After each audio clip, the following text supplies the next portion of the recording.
waxaa ku soo dhaweeyay garoonka diyaaradaha degmada Baardheer ee gobolka Gadow wafdigan horkacayay taliyaha cusub ee qaybta 43 ee ciidamada xoogga dalka ee deegaanada Jubbooyinka Sarreeye Guuto Cali Maxamed Maxamuud Wogmadow saraakiisha ciidamada guuto tobnaad مسؤولين كترسن جبلان مسؤولين تمامل كقبل كجدو كان دجمة باردة يسودو كلا قيبها كل دون بالشدة ريتك تليها قيبتها فرتني سدحاد يسراكيش لسعودي وحي سلان شرف قاتن أطب كمذا إذا ماذا الركع فرتني سيالا ديس اللي باردة أو دي سناس ودوينت وبدي تليها هيا أجا واحد يار قوة روح سلان شرفة كترسن هيا قدامك الصوماليين قيبتها فرتني سدحاد انت كدب تليها قيبتها فرتني استحاد يسراكيش لسعودي waxay booqasho ku tageen xirada ciidamada xoogga dalka ee saldhigga degmada Baardheer iyagoona halkaasi ciidamada kula hadlay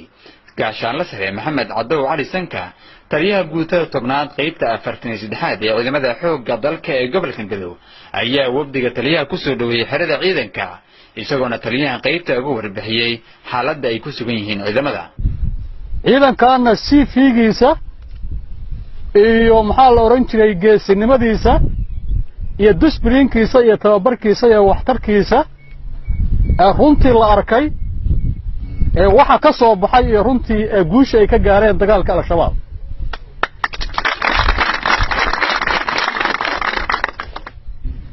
inta kadib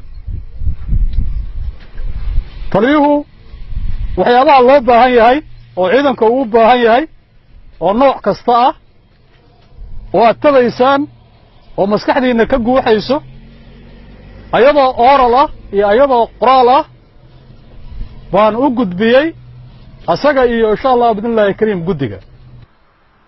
Sarreeye Guuto Cali Maxamed Maxamuud Wogmadow taliyaha cusub ee qaybta 43 ee ciidamada xoogga dalka oo la hadlayay ciidamada guutada tobnaad ayaa ugu hambaliyay ciidamada guulihi ay ka gaareen dagaaladii ugu dambeeyay cadawga lagu bacsaday waxaana sidoo kale ugu bishaariyay ciidamada inay heli doonaan waxyaabaha ay u baahan yihiin sharaf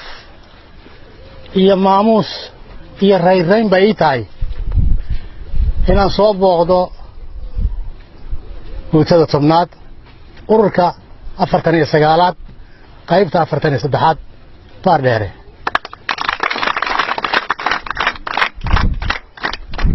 warkiina waan hayaa taliyaha ay waramay dhacdadii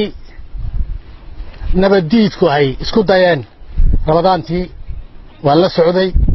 sidoo kale waan ka hambalyeynaya mar labaad iyo mar saddexaad inaan idin imaado la joogo oo hawlgalka idin la qaybsado oo faraxa iyo wanaag iyo guusha aan la qaybsado oo dhibta aan la qaybsado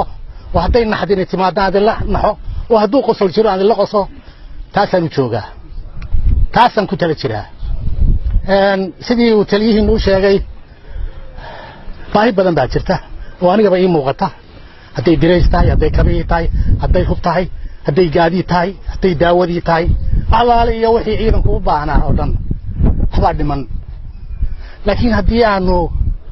gacan isqabsanno anna aan dadaalo waa suuragal isbedel inaan keeno ama aynu wada keennaba anoo isku halayn qaba ah